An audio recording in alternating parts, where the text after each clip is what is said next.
Blessings to you on this Maundy, Thursday. I want you to know that you're in my thoughts and prayers each and every day. I also hope that you've had a meal and you've maybe read some of the readings and the scriptures that came with this worship service.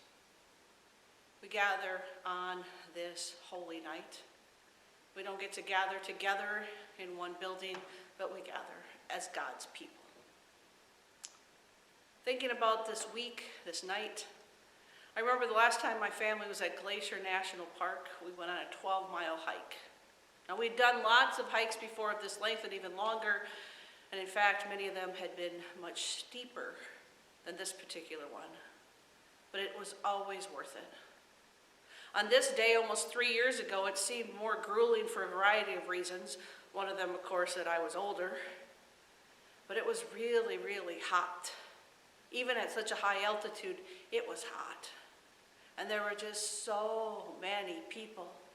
I had never seen so many people on a longer hike in my 30 years of visiting Glacier. Never. You'd see them on the smaller paths, but never on these longer ones. It seemed like we could never not be with a group of people. It became more and more obvious, especially coming back down, that I hadn't broken my new hiking boots enough. Then the bugs came out, and they never seemed to leave. And then the last 30 minutes, when we were all about to give up, a downpour came, and then we were wet and frustrated and couldn't wait to get back to our vehicle. That evening, the temperature dropped, and the wind blew so hard we couldn't even have a campfire. We were pretty cold by this point, but it was too early to go to bed, so before we were going to crawl into our tents for the night, we went for a drive. We found one gift shop that was still open, so we went inside mostly to warm up, maybe get a couple souvenirs. At one point, Bridger said he had a headache, and Bridger hardly ever gets headaches. So I thought, well, while we were in the gift shop, I'd get him something to help with the headache.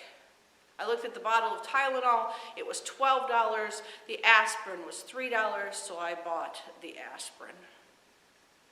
Early in the morning, when it was still dark, Bridger woke me up and said his face was swollen and held up the light of his cell phone, and it was very swollen. By the time we had put the sleeping bags and tents into the vehicle, his eyes were almost swollen shut. It was an hour drive to the town with the nearest clinic, so we took off. And as we drove, Bridger asked, could my lips burst if they get too swollen? And I kept thinking, what was he exposed to? There was a pollen, a leaf, a bug, something that he had never had before in his life. It didn't take the doctor too long to determine that Bridger was allergic to aspirin. I realized then, of course, we had no aspirin allergies in our families, and Bridger had never had anything with aspirin his entire life. We headed towards North Dakota. We were just going to go on home. Before we got to the border, his face was almost normal size. This was not the journey we expected. It was not the hike we planned. It seemed like we were in the thick of everything. Now, if all you heard of our trip to Montana were these 24 hours, it would seem like a disaster. But just 2 days before our hike, we'd been a part of a wedding of two very special friends. We had quality time leading up to the days before the wedding with people my children had known their entire lives. Everyone at our house was healthy, the weather was beautiful, and we were grateful to be in the first 6 weeks of a sabbatical. This family story is pretty minor. It's about a disappointing hike and an expensive way to find out you're allergic to aspirin.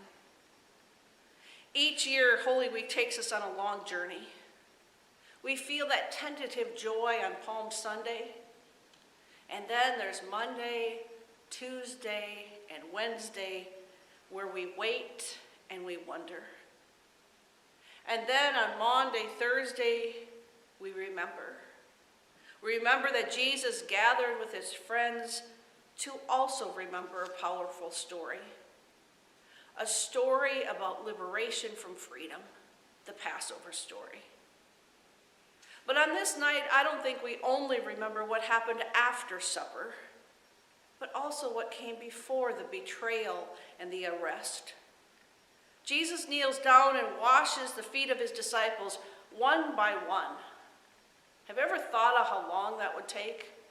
To wash them one by one, to get all the dust and the sand off of their feet and to dry them. He offers this gift of human touch, clean feet so they can recline at supper, this very act of love. Together they recited the Passover story and they shared a meal. We know something about meals. We all have traditions at our holidays, birthdays, and family gatherings. We are acutely aware this year of how different our dinner will be on Sunday. No matter where we find ourselves this year, COVID-19 is keeping us apart. We still know about hospitality and making room at our tables. And it is so difficult for us not to gather at the communion table together in our weekend worship services on this holy night and on Easter Sunday. What I would suggest when we cannot receive communion together in worship is that we stand in solidarity with all those throughout history and today who have been unable to receive communion. Those who have been in comas, those who have been held hostage, those who have not and still are not able to receive communion because of church doctrine and rules, those who did not receive communion because they think they're not worthy. We have not needed to wash the feet of our guests for hundreds and hundreds of years, but daily we follow the example of Jesus. When things are more normal, we welcome the stranger, we visit those who are in hospital and in prison, we deliver food, we speak up for the marginalized, and we listen to one another. And we can still do some of that. But even now as we stay apart, we kneel at the feet of each other as we call, send texts, emails, cards, notes, and letters. Some of us sew masks. Some of us teach. Some of us take care of the sick in hospitals and care facilities. Some of us prepare and plant crops. Some of us prepare taxes. Some of us deliver mail. Some of us stock shelves, serve as cashiers, and deliver groceries. Some of us serve in banks, small businesses, and schools. We wash our hands for 20 seconds every time we wash our hands all day long because we care about each other that much. We stay home because we love each other that much. The new commandment Jesus gave on this special night, love one another as I have loved you, is a love for all situations and circumstances. Loving others is not a requirement to be a disciple of Jesus. Rather, it's a result of being his disciple. Because we have encountered this disruptive love and grace of Jesus, we find the ability to love one another. We know what it's like to have Jesus love us, and so we turn to our neighbor. This night we gather through a screen, but what we discover is in the story of the Passover and the one of Jesus gathered with his friends around table is that love, grace, and forgiveness are not stopped by hatred, betrayal, social distancing, or even death. This night, we celebrate the love that was demonstrated by the kneeling, washing, feeding, and forgiving. This night, we remember and we are moved to love again and again. Amen. I'd like to give you a blessing by Jan Richardson. And I know we're not washing hands or feet together, but maybe go wash your hands or hold your hands in some water as you think about these words. Blessing you cannot turn back by Jan Richardson.